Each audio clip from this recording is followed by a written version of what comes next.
Assalamualaikum warahmatullahi wabarakatuh. Perkenalkan, kami dari kelompok 10 yang akan mempresentasikan tentang perubahan sosial. Di sini saya izin memperkenalkan diri terlebih dahulu. Perkenalkan, nama saya Nurlinda Khairunisa. Di sini saya sebagai moderator dan ada teman saya Nur Aina dan juga Ana Rahma Salsabila. Perubahan sosial tidak selalu memberikan dampak positif untuk kehidupan. Nah, perubahan sosial juga dapat mengganggu terciptanya kesinambungan antara masyarakat. Menurut Selo Sumarjan, perubahan sosial adalah perubahan pada lembaga-lembaga kemasyarakatan di dalam suatu masyarakat yang mempengaruhi sistem sosialnya, termasuk nilai-nilai, sikap, dan perilaku di antara kelompok-kelompok dalam masyarakat. Secara sederhananya, perubahan sosial terjadi dalam kehidupan masyarakat. Nah, baik itu cara berpikir, cara bergaul, kemudian nilai-nilai yang dianut, sampai ke struktur atau aturan yang berlaku dalam suatu komunitas ataupun negara. Karena manusia itu makhluk sosial, pasti kehidupannya itu dinamis. Jadi tidak mungkin diam di tempat saja. Nah, setiap hari pasti ada perubahannya, baik itu kecil ataupun besar, disadari ataupun tidak.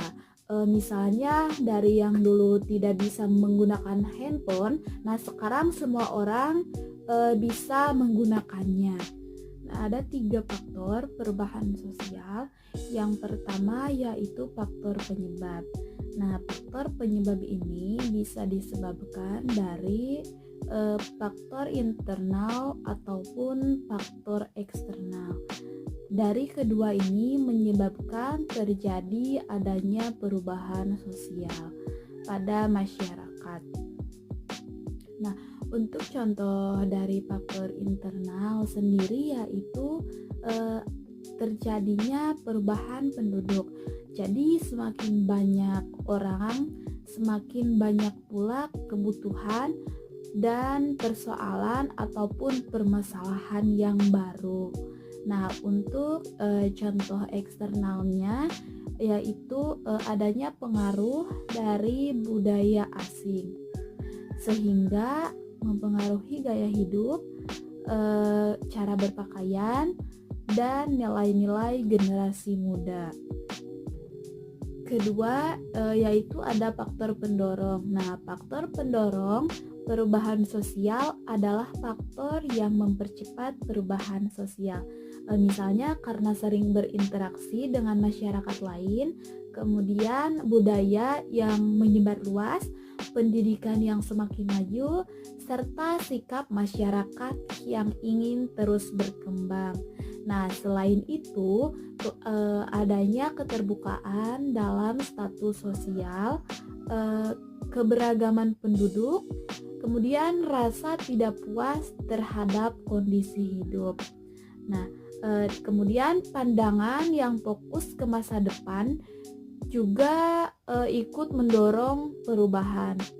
Nah, untuk orang yang terbuka dengan hal-hal yang baru dan mereka percaya bahwa usaha bisa mengubah nasib juga jadi alasan kenapa perubahan sosial bisa terjadi lebih cepat. Nah, untuk yang terakhir yaitu faktor penghambat. Nah, perubahan sosial ini tidak akan selalu berjalan mulus. Nah, kalau masyarakat kurang bergaul atau jarang berinteraksi sama kelompok lain, maka perkembangan pengetahuan juga jadi lambat. Apalagi ditambah kalau pola pikirnya masih tradisional, kemudian terlalu kuat memegang adat sendiri, atau udah nyaman sama keadaan yang sudah ada. Biasanya mereka bakal nolak adanya perubahan. Nah, belum lagi kalau ada kepentingan yang udah tertanam kuat, takut kehilangan identitas ataupun persatuan, ditambah sikap yang tertutup dan keras soal ideologi. itu semua bikin perubahan sosial menjadi sulit untuk terjadi. Baik, yang selanjutnya ada ciri-ciri perubahan sosial. Ciri-ciri perubahan sosial ini ada 3. Yang pertama yaitu differential social organization. Dalam masyarakat tradisional, pengaruh keluarga sangat besar karena keluarga merupakan unit terkecil dalam masyarakat tetap menjalankan fungsinya.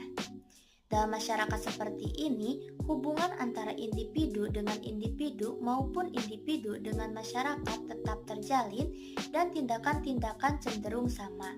Dengan demikian, organisasi sosial melakukan pengawasan untuk kemungkinan pemeliharaan keseragaman norma. Yang selanjutnya ada mobilitas. Nah, dalam mobilitas ini ada revolusi industri dan revolusi demokrasi yang berdampak terjadinya mobilisasi masyarakat. Revolusi industri dapat mengakibatkan perpindahan penduduk dari desa ke kota, sedangkan revolusi demokrasi dapat mengakibatkan seseorang mengalami perubahan status. Yang terakhir ada kultur konflik. Dalam budaya terdapat norma-norma yang berbeda. Norma-norma tersebut dapat membentuk tingkah laku masyarakat yang hidup dalam suatu kelompok atau suatu masyarakat. Dalam masyarakat terdapat social difference yang menghasilkan different social organization. Dalam organisasi sosial tentunya terdapat norma-norma. Terjadi pertentangan dalam organisasi sosial ketika individu-individu mengalami perbedaan pendapat tentang norma-norma yang berlaku, sehingga terdapat kultur konflik. Baik, yang selanjutnya yaitu bentuk-bentuk perubahan sosial. Bentuk-bentuk perubahan sosial ini ada 4. Yang pertama yaitu perubahan lambat atau evolusi. Perubahan secara lambat biasanya terjadi dalam waktu yang lama. Perubahan ini biasanya merupakan rentetan kecil yang saling mengikuti yang terjadi secara lambat. Perubahan ini biasanya tidak direncanakan terlebih dahulu. Yang kedua yaitu perubahan cepat atau revolusi. Perubahan sosial dan kebudayaan yang berlangsung secara cepat yang menyangkut dasar atau pokok-pokok kehidupan masyarakat. Biasanya perubahan ini bisa direncanakan terlebih dahulu ataupun tidak direncanakan. Yang ketiga yaitu perubahan yang direncanakan. Perubahan yang dikehendaki atau direncanakan biasanya telah disusun atau direncanakan oleh pihak-pihak yang ingin melakukan perubahan dalam masyarakat. Pihak-pihak ini bisa disebut dengan agent of. Yang terakhir ada perubahan yang tidak direncanakan. Perubahan yang tidak dikehendaki atau tidak direncanakan ini merupakan perubahan-perubahan yang di luar jangkauan pengawasan masyarakat. Biasanya perubahan ini dapat mengakibatkan akibat-akibat sosial yang tidak diharapkan oleh masyarakat. Dampak perubahan sosial terbagi menjadi 2, yaitu dampak positif dan dampak negatif. Dampak positifnya mengarah pada tujuan dalam mewujudkan masyarakat yang adil dan makmur. Hal inilah yang diharapkan oleh masyarakat. Dampak positif juga dapat dicapai ketika pihak-pihak yang menjadi memberi pengaruh perubahan bekerja sepenuhnya untuk kebaikan masyarakat tanpa kepentingan pribadi atau kelompok.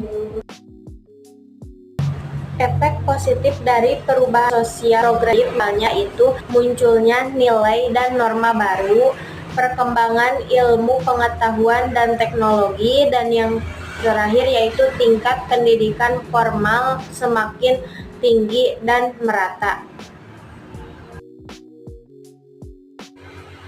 Yang kedua yaitu dampak negatif. Dampak negatifnya menimbulkan reaksi balik yang ditandai dengan tindakan kriminal, konflik sosial, penyimpangan sosial, dan berbagai masalah sosial lainnya. Inilah titik jenuh perubahan sosial di masyarakat. Dampak negatif juga bisa terjadi karena pihak-pihak yang menjadi influencer perubahan juga memiliki kepentingan tersembunyi untuk menguntungkan sendiri atau kelompok tertentu.